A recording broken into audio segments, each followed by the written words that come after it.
Actually started out, my father was a reserve officer here, and I think he started in 1978 or 1979.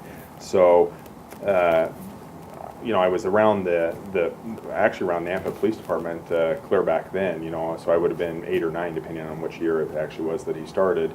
And then when I turned 14, we used to have a program here called the cadet program, and we don't have that anymore, but basically it's just, it was for high school aged people to see whether law enforcement was a career they wanted to pursue.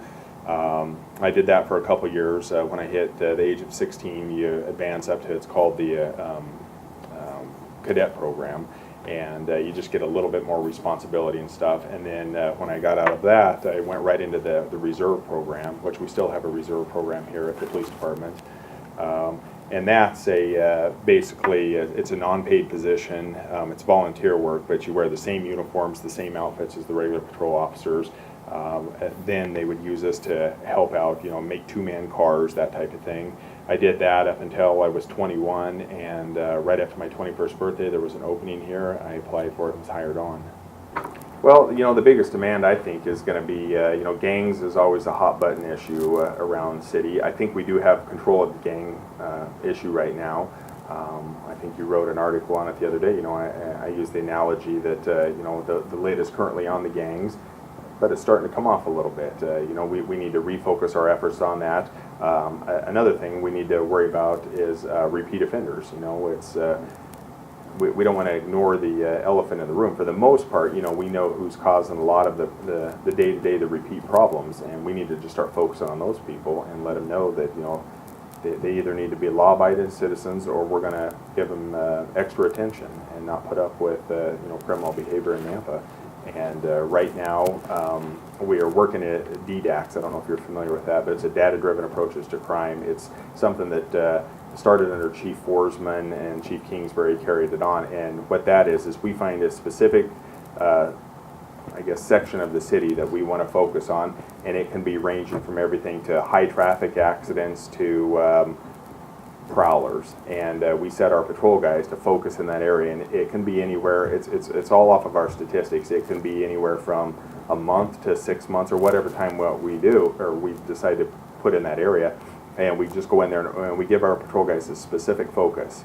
If it's out on the boulevard and we're having accidents because people are following too close, then we'll go out there and we'll focus on citations and warnings for people following too close, until we can start to see the crime or that particular issue that we're looking for start to decrease.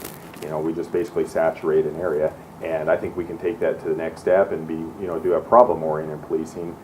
When it deals with criminals, we can just start focusing on those people, whether that's going up there and knocking on the door and saying, hey, we know what you're up to here.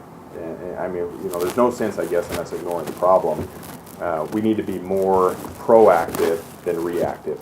Obviously, some of that comes down to the finances and the amount of people that we have to do that job. However, that's something I want to look at, make sure that we have the amount of people. We're given a certain amount of employees for the police department through the city council, and I want to just go back and look at it, make sure that we've assigned those people to their proper locations, that we're not heavy in one area and light in another. I'm not saying we're going to make any changes as far as that goes, but it's probably time to just go back and relook at stuff and say, do we have enough people on patrol? Do we have too many people over in this area that we can shift over here to maybe make a change in a different division or something?